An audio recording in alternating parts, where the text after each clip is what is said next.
Hello, good afternoon, नमस्कार. So काल आपण मराठीचे कुकिंग रिलेटेड शब्द पाहिलेले आहेत. त्याचा मराठीचा व्हिडिओ तुम्हाला पाठवला जाईल. आज आपण पाहणार आहोत जेवणाशी, खाण्याशी रिलेटेड vocabulary.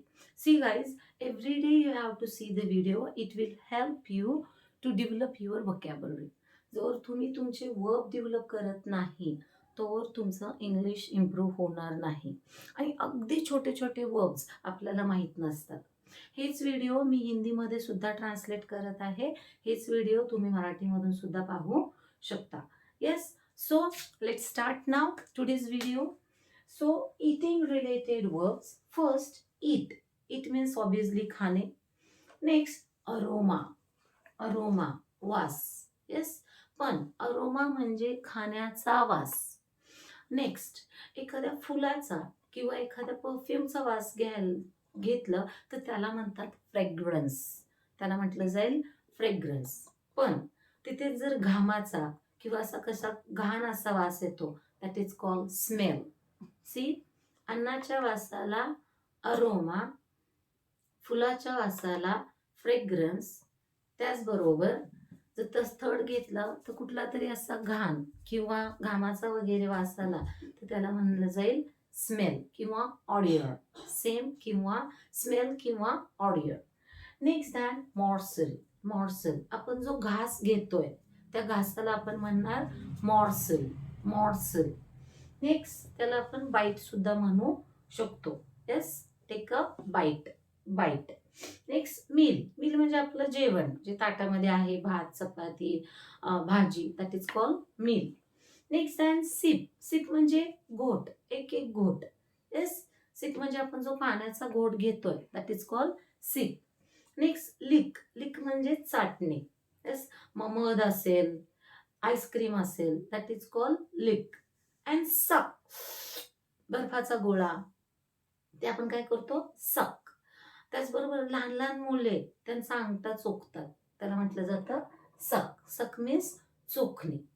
नेक्स्ट टाइम भूक. भूक मीन्स ॲपिटाईट किंवा हंगर. ॲपिटाईट किंवा हंगर म्हणजे भूक. आणि मला भूक लागली आहे, आय एम हंग्री. मला भूक लागली आहे, I am hungry. Next time over it. Over it. कधी कधी ऑब्विसली तांबडा पांढरा नॉनव्हेज ज्याचं फेवरेट आहे अति खातात. सो अति खाण्याला इटिंग मोर नाही, overeat. Yes, I overate. I overate म्हणजे मी आज जास्तच खाल्लं, overate. Next time taste. Taste, चव. आहे ना, आपण याच्या आधीही व्हिडिओमध्ये पाहिलंय, वेगवेगळ्या चवी आहेत. येस, 9 प्रकारच्या चवी मी तुम्हाला सांगितल्या. त्यामध्ये टेस्ट, मग कोणाची गोड आवडीची असेल, कोणाची पंजंट असेल, कोणाला स्पायसी आवडत असेल, कोणाला वेगवेगळ्या टेस्ट आवडत असतील. सो टेस्ट म्हणजे चव. फुल मी भरलेला. नाही, कोणीतरी म्हणते जेवायला, you can say no, sorry, I am जेवलेलो, I am full. Next time gobble. Gobble, पटापट खाणे. यस, बिना फक्त पटा खाणे, gobble. Next time grill. Grill chicken खाणे आणि chicken grill, that is called grill. जसं मी म्हणते की लहान मुलं त्यांच्या आवडीची वस्तू असते आणि आपण मला दे, पटकन तोंडात टाकतात. So that is called girl. Then solve. Solve means when you have your muscle, chew it, then you swallow it. म्हणजेच आपण गिळतो. Swallow means गिळणे. Next time feed. भरणे, कोणाला भरणे. जसं आईला भरते, छोट्या मुलांना म्हटलं जातं.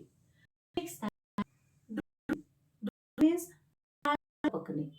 लाल टपकणे. लाल टपकण्याचे वेगवेगळे प्रकार आहेत. कोणाला कशा पद्धतीने कशासाठी टपकते. पण जर एखादा पदार्थ असेल त्यासाठी टपक असा शब्द आहे, त्याला म्हणतात ड्रूल. लहान मुलाची सारखी टपकत असते. तस. तस. तस तहान, तहान. आणि तहानलेला म्हणजे thirsty. तहानलेला म्हणजे thirsty. आणि तहान विझवणे means quench. तहान विझवणे. नेक्स्ट दॅन मंच.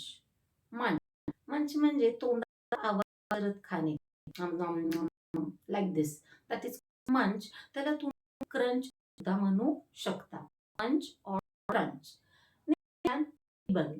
निबल. कुरतडणे. काही करतो रात्रीचं त्याला म्हटलं जातं निबल. नेक्स्ट दॅन च्यू. टिकेट.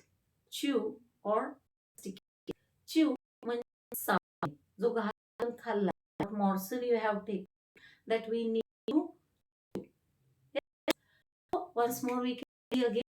See, eat खाणे. aroma flavor चव स्वाद. morsel म्हणजे घास.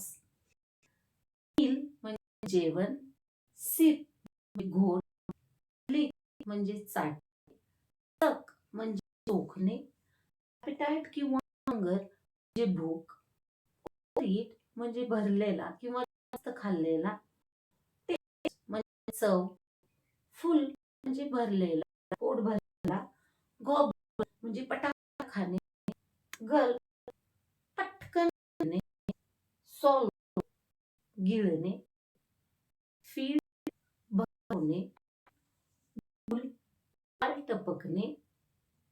फुल मीन्स टपकणे. थर्स्ट तहान. थर्स्टी तहानलेला. क्वेंच तहान भागवणे.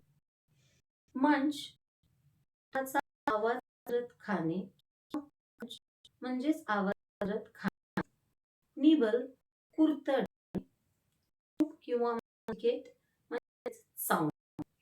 I hope you understand and you like the vocab. Guys, please be full so you can understand as much as many vocab you can take and try to develop and apply it in your daily life. As well, today's idiom is take arms. Take arms. That means to fight. Take up arms. That means fight. For example, the tribals of the region have taken up arms against government. The tribals of the region have taken up arms against the government.